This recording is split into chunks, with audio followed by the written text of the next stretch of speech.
This is Sergeant Stoats, and you're on my YouTube. Or you may be seeing this on my Discord.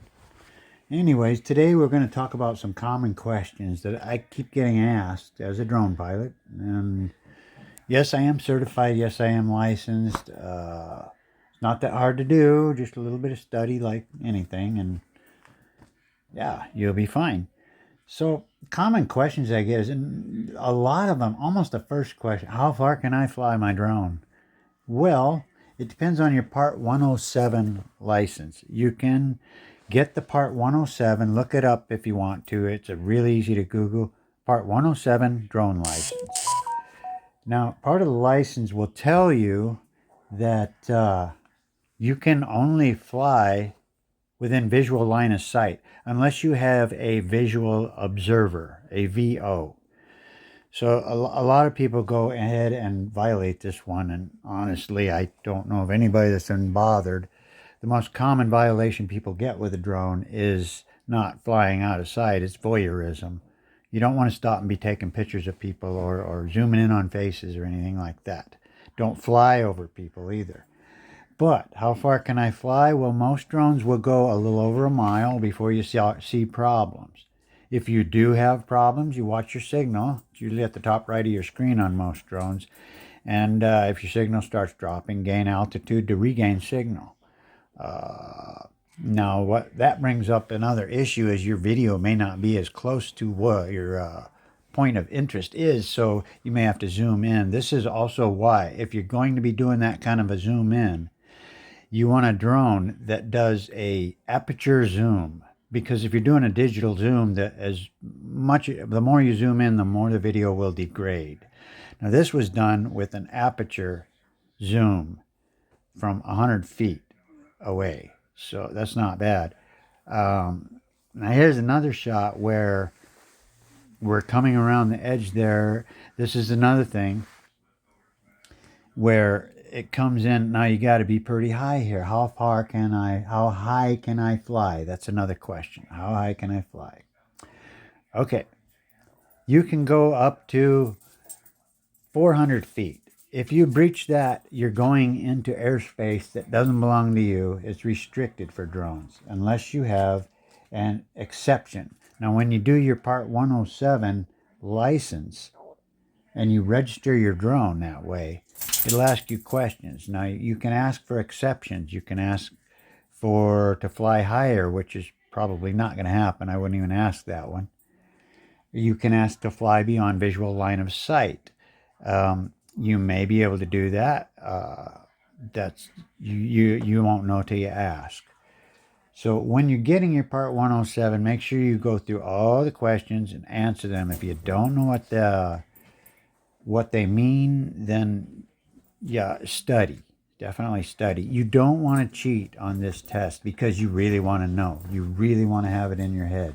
You don't want to have it something you Googled and do it that way.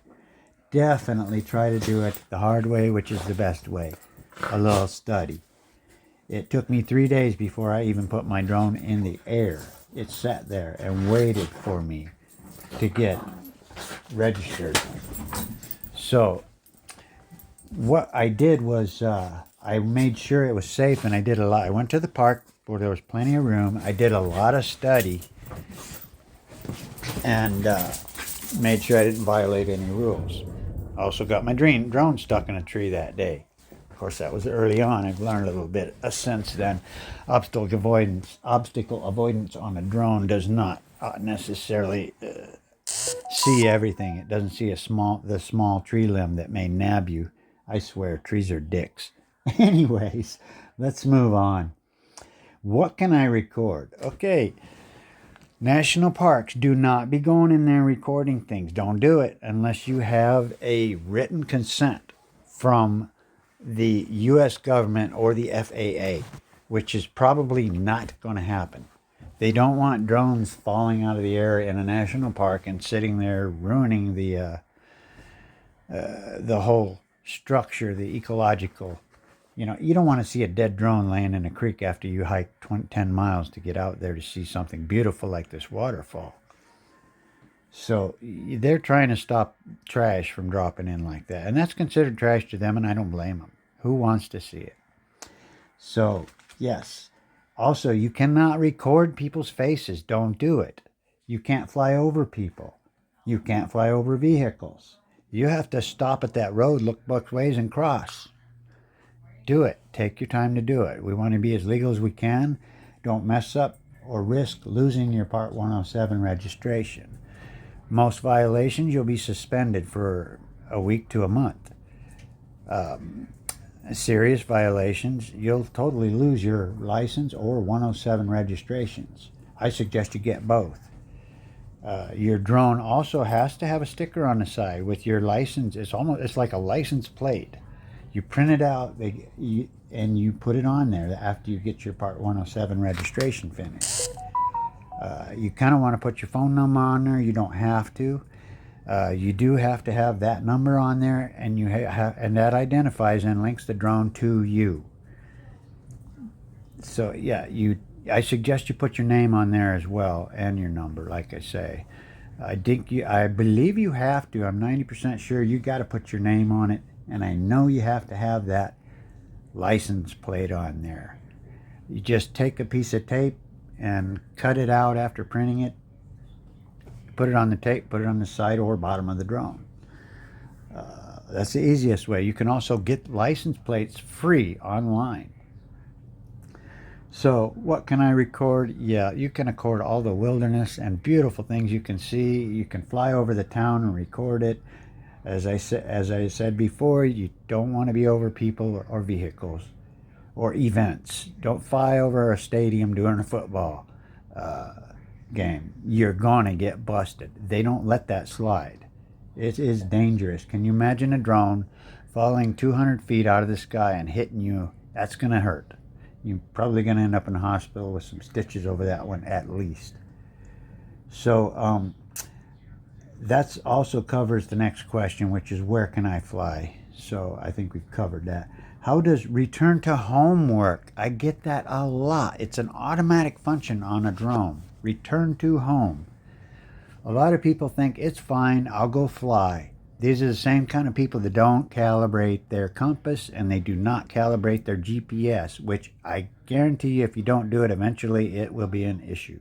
That drone will land on the roof of a house or somewhere where you didn't tell it to land. Return to home has presets in it, and I can't say or impress enough on you how much these presets are important. They're very important. One of the presets is how high do you want that drone to go on its way home? Well, I go for 100 feet myself, which is a little overkill. There's nothing around here that's that tall in my area where I'm flying recently. But this way, that perimeter is set. Now, here's how it works. Don't buy a drone, by the way, without GPS. Just don't do it. So what you do is when you lift off with your drone, usually there's a button you can tap and it'll lift you off about 5 feet off the ground automatically. If it doesn't, or you don't have that option, put your drone down and take off. Just sit there and hover for about 5-10 seconds. After that, your drone may say home point updated. It may not say that. Either way, it has done it. It's looked at the ground and studied the ground. It has a camera that you'll probably never see on your screen. That camera is looking straight down at all times so that it doesn't land on anything or anything like that. If you don't have a landing pad also, I suggest you get a piece of plywood or something of big enough size that you can manually land on. Now, that brings up another point with return to home.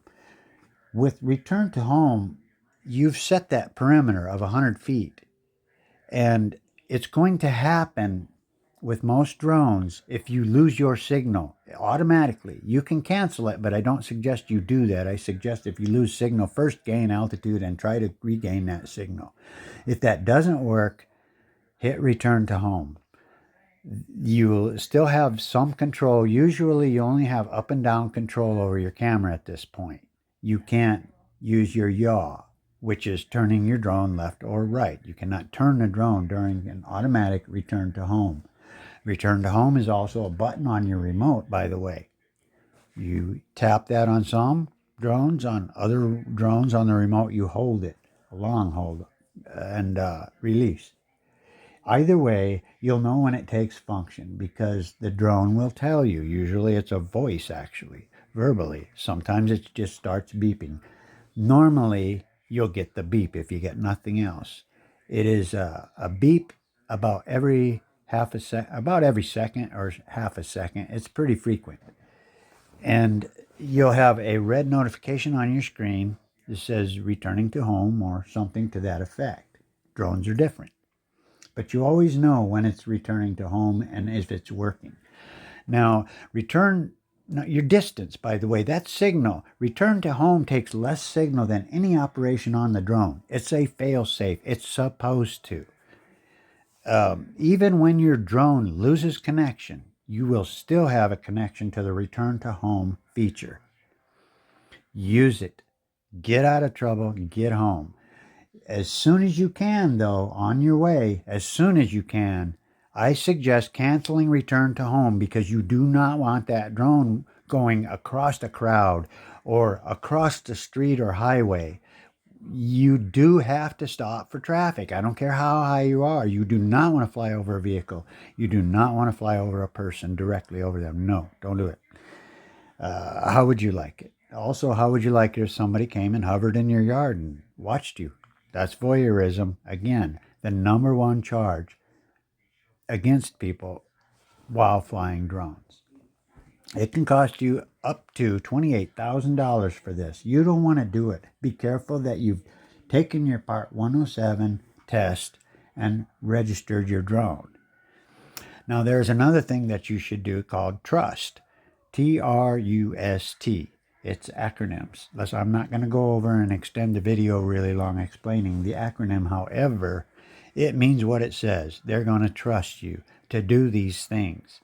Now, what these things are listed in your test when you get your registration. This is why you want to do TRUST first. Look it up. And if any of this costs you over $5, you're doing it wrong. There are plenty of sites that want to charge you upwards of $100 to do it. Register your drone and get your Part 107 registration. Do not pay that. It should never cost you over $5, again, I'm going to say, to get your Part 107 registration or your drone pilot license. The sticker, the license plate's free. Look it up, Google it. I'm sure it'll pop up right away. I checked it, and it does. The easiest one was the one at the top, so yeah. Also, I want you guys to have fun, Don't we all? That's why we're out there doing this. So, yeah, I love seeing your videos. I'd love it if you'd post some here, and I watch every one. And don't forget, you guys, you got any questions at all, I'm open for you. Just leave a comment below the video right there, and we'll do that for you. So there it is. That is the most common 5 questions. How far can I fly? How high can I fly? What can I record? Where can I fly? And how does return to home work? I want to cover something again. And the thing is, where can I fly? Now, the first thing I wanted to do, but I read and studied a lot. This is why I handled it this way.